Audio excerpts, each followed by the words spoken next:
you see what I see?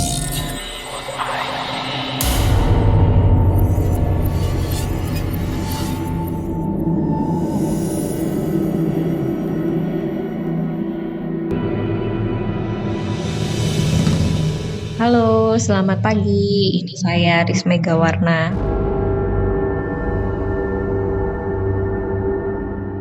Jadi kali ini saya akan bercerita mengenai pengalaman saya yang dihantui oleh sesosok makhluk berbaju putih, lusuh dengan rambut panjangnya yang menjuntai di bagian kepala.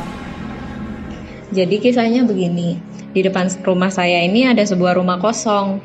Rumah kosong ini dulunya ditempati oleh pasangan pengusaha yang pada masa kejayaan itu mereka ini benar-benar usahanya berkembang banget di situ Bondo. Istilahnya mereka ini buka toko grosir dengan pegawai yang jumlahnya lumayan banyak. Nah,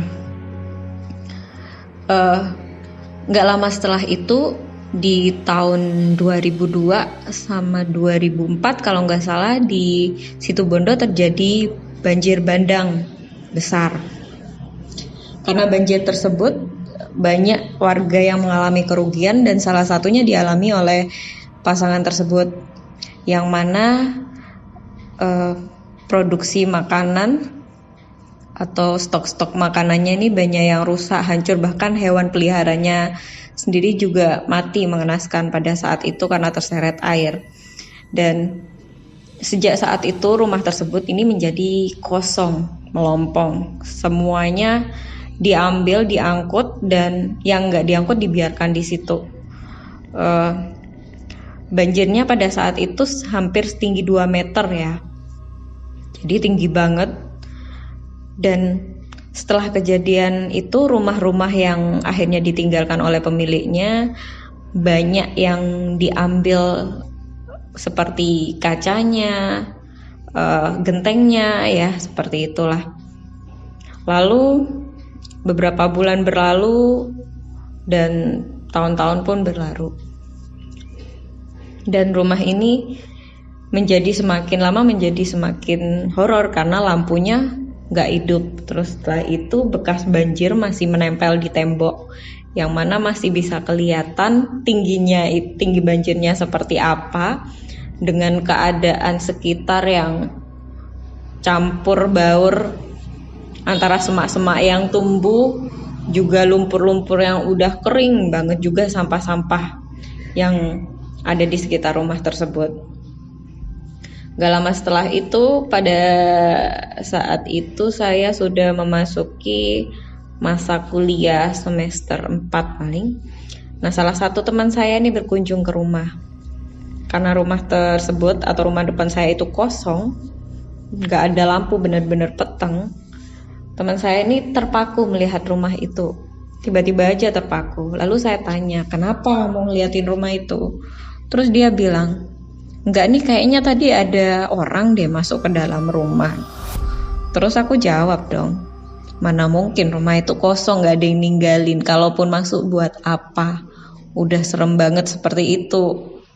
Dengan kondisinya yang udah gelap gulita dan semak-semak yang gak karuan di sekitar rumah gitu ya, di sekitar rumah tersebut. Terus dia bilang, enggak, aku benar-benar kelihatan kok. Nah, gak lama setelah itu 1 atau 2 bulan kemudian gentengnya ini dicopotin. Aku nggak paham juga maksud warga ketika kerja bakti itu kenapa gentengnya dicopotin, tapi mungkin salah satu alasannya biar nggak jadi sarang makhluk halus. Biasanya kalau misalnya siang kan bisa kesinari cahaya matahari gitu ya, biar nggak kelihatan pengap atau nggak kelihatan gelap banget gitu. Nah, petaka dimulai dari situ nih. Pada saat itu saya dan adik-adik saya kan kalau tidur ini di bagian lantai 2 yang pintunya menghadap lurus ke arah rumah tersebut. Jadi kalau misalnya kita buka pintu dari lantai 2 nih kelihatan bagian atapnya gitu loh, atap rumah. Tapi jelas di posisi itu sih saya nggak berpikir macam-macam meskipun ketika teman-teman saya ke rumah dan pada saat malam itu mereka bilang kalau mereka melihat sesosok atau sesuatu di dalam rumah kosong tersebut. Saya waktu itu ya nggak terlalu percaya banget karena saya masih belum melihat, sampai akhirnya saya mengalami sendiri. Yang mana waktu itu saya tidur di sekitar jam setengah 11 dengan hawa yang ya namanya juga daerah Situbondo gitu ya. Jadi meskipun malam, pada saat itu tuh rasanya panas banget, kayak pengap gitu, nggak biasanya. Biasanya udara malam ini anginnya sepoi-sepoi, ada dingin-dinginnya gitu. Ini enggak. Malam itu rasanya pengap. Dan posisi tidur adik saya tuh jadi ada 2 kasur gitu ya. Yang kasur besar ini diisi sama 2 orang, yang kasur kecil ini diisi 1 orang, yaitu saya. Saya tidur di yang kasur kecil itu tadi. Dan di depan saya ini ada meja belajar, lalu di bagian pojok kanan, sudut kanan itu pintu yang tadi saya bilang mengarah ke rumah kosong tersebut. Nah, pada saat saya itu membolak-balikkan badan karena kerasa panas, jadi dikit-dikit selimut saya turunkan sampai pinggang karena rasanya sumuk banget gitu. Di sudut mata saya ketika saya menoleh ke kanan, entah kenapa saya melihat seperti sesuatu melambai-lambai nih. Saya pikir ya kain korden, tapi saya ingat lagi kain korden di kamar ini warnanya merah tua. Kenapa ini warnanya jadi warna putih gitu, putih-putih rada keabuan gitu. Lalu saya coba lihat lagi nih, maksudnya noleh gitu, buka sudut mata. Ternyata yang saya lihat bikin saya kaget. Di bagian pojok kanan itu berdiri seorang wanita, sepertinya dengan rambutnya yang panjang nyampe hampir ke kaki, tapi kakinya itu nggak kelihatan sama sekali. Yang lucunya bajunya ini kayak nyeret ke lantai, jadi nggak kelihatan kakinya, rambutnya panjang dan wajahnya nggak kelihatan. Ini yang bikin saya takut. Di sela-sela rambut yang menutupi bagian wajahnya ini ada sepasang mata yang terarah ke saya lurus. Dan seketika itu juga saya nggak bisa gerak sama sekali. Yang tadi saya itu noleh kanan kiri karena rasanya sumuk, panas. Ini benar-benar nggak bisa gerak sama sekali. Cuma bisa melotot, ngadep ke arah makhluk itu, dan baca-baca doa dalam hati. Jujur sih rasanya takut banget pada saat itu. Sampai yang konyol ini, kasur yang saya pakai kan bukan yang dari kayu atau dipan gitu ya, jadi dari kayak besi gitu. Kalau misalnya kita lompat ke tengahnya itu bisa bentuk kayak roti sandwich gitu loh, jadi plek gitu, kita tahu-tahu kayak ada di tengahnya. Nah mungkin karena aku terlalu kaget terus baca-baca dalam hati dan berusaha menggerakkan badan, jadi pas aku maksa buat noleh ke kiri buat mau pegangin bangunin adikku, mau megang salah satu tubuh bagian adikku biar bangun gitu loh mereka, kok langsung yang namanya kasur itu kelipet gitu kan, langsung bunyi krak gitu kan. Oh, badan saya mulai bisa gerak nih, dan seketika sosok itu hilang. Tapi anehnya adik saya nggak bangun meskipun suara dari kasur yang saya naiki itu bunyinya kayak gitu. Esok paginya saya cerita tentang apa yang saya lihat tadi malam pada adik-adik saya. Saya cerita kalau tadi malam Mbak nggak bisa tidur gara-gara ngelihat sosok kayak gini gitu. Terus adik saya nih guyon, ala masa wong kamar ini udah lama ditempatin sama kita nggak ada apa-apa, kok tahu-tahu ada makhluk gituan, itu dari mana gitu. Saya nggak berpikir yang macam-macam ya, tapi kalau dilihat dari rentetan cerita sepertinya emang dari rumah depan yang bagian gentengnya itu diambilin sih. Mungkin aja gerah ya, maksudnya nih itu kan biasa jadi tempat tinggal si Mbak Kunti itu, lalu tahu-tahu gentengnya diambil gitu.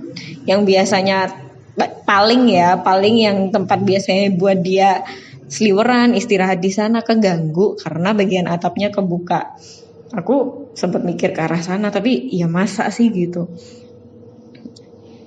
Tapi ternyata besok itu karena aku nggak berani tidur di kasurku, aku jadi tidur di tengah-tengah di tempat tidurnya adik-adikku itu tadi dan posisiku di tengah. Aku nggak ngalamin apa-apa.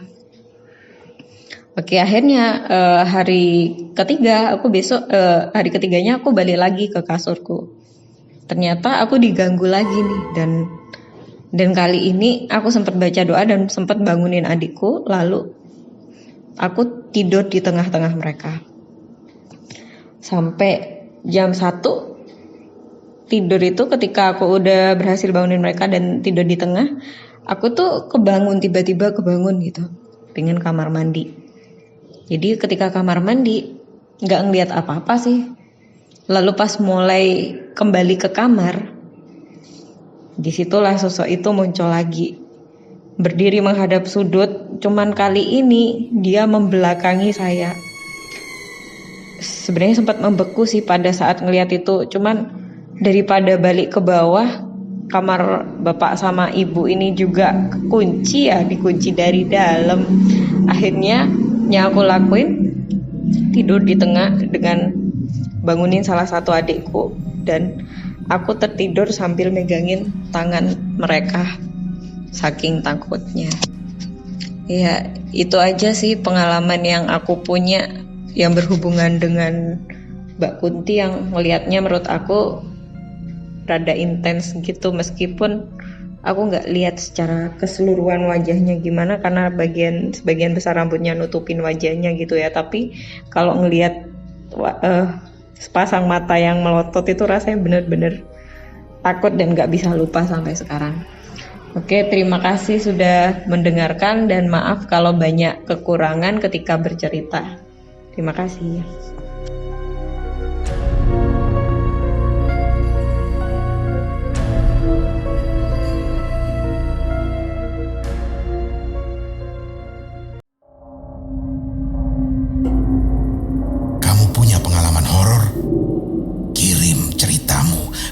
podcast.ceritahoror@gmail.com